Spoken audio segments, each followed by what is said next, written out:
৪ July supreme কোর্টের appeal বিভাগের সেই শুনানির পর ক্ষোভে ফেটে পড়েছিল গোটা দেশ। শাহবাগের রাজপথ থেকে ঘোষণা করা হয়েছিল আগামী ৭ জুলাই থেকে পুরো দেশ স্তব্ধ করে দেওয়ার মহাপরিকল্পনা বাংলা ব্লকেড। ৪ জুলাইয়ের সেই উত্তাল বিকেলের পর ৫ জুলাই শুক্রবার সকালটা যখন শুরু হলো, তখন আপাত দৃষ্টিতে চারপাশটা ছিল শান্ত। কিন্তু এই শান্ত ভাবের আড়ালেই লুকিয়েছিল এক অভূতপূর্ব ঝড়ের প্রস্তুতি। ৫ জুলাই হয়ে দাঁড়ালো আন্দোলনের ইতিহাসের সেই রণকৌশলের দিন, যেখানে তরুণেরা রাজপথের কোলাহল ছেড়ে বসেছিলেন এক অলিখিত ওয়ার রুমে। যেহেতু শুক্রবার ছিল সাপ্তাহিক ছুটির দিন, তাই রাজপথে কোনো বড় জমায়েত বা অবরোধ ছিল না। কিন্তু আন্দোলনের ভেতরে যে আগুন জ্বলছিল তা ছড়িয়ে পড়েছিল ডিজিটাল দুনিয়ায়। ৫ জুলাই সকাল থেকেই বৈষম্য বিরোধী ছাত্র আন্দোলনের সমন্বয়কেরা হলের ভেতরে গোপনে ছোট ছোট গ্রুপে বসে সাজাতে থাকেন আগামী ৭ জুলাইয়ের বাংলা ব্লকেডের চূড়ান্ত ছক। কিভাবে ঢাকার প্রবেশদ্বারগুলো ব্লক করা হবে, কিভাবে পুলিশি বাধা মোকাবেলা করা হবে, তার নিখুঁত নীল নকশা তৈরি হতে থাকে এই দিনেই।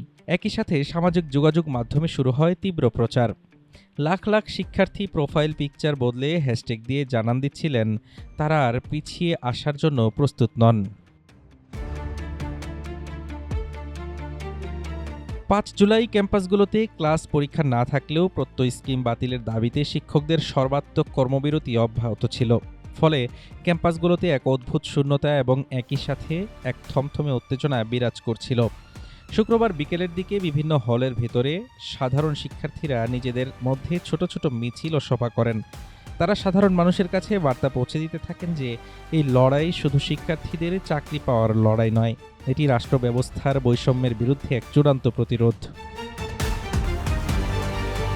ঢাকার বাইরে প্রতিটি জেলা শহর, পাবলিক বিশ্ববিদ্যালয়, এমনকি বেসরকারি বিশ্ববিদ্যালয় ও কলেজের শিক্ষার্থীদের সাথেও অনলাইনের মাধ্যমে যোগাযোগ স্থাপন করেন কেন্দ্রীয় সমন্বয়কেরা। ৫ জুলাই রাতে আন্দোলনের পক্ষ থেকে চূড়ান্ত ঘোষণা পুনর্ব্যক্ত করা হয়। ৬ জুলাই শনিবার হবে প্রস্তুতি দিবস এবং ৭ জুলাই রবিবার সকাল থেকে পুরো বাংলাদেশ অচল করে দেওয়া হবে। রেললাইন, মহাসড়ক, জেলা শহরের মোড়, কোনো কিছুই এই ব্লকেডের আওতার বাইরে থাকবে না।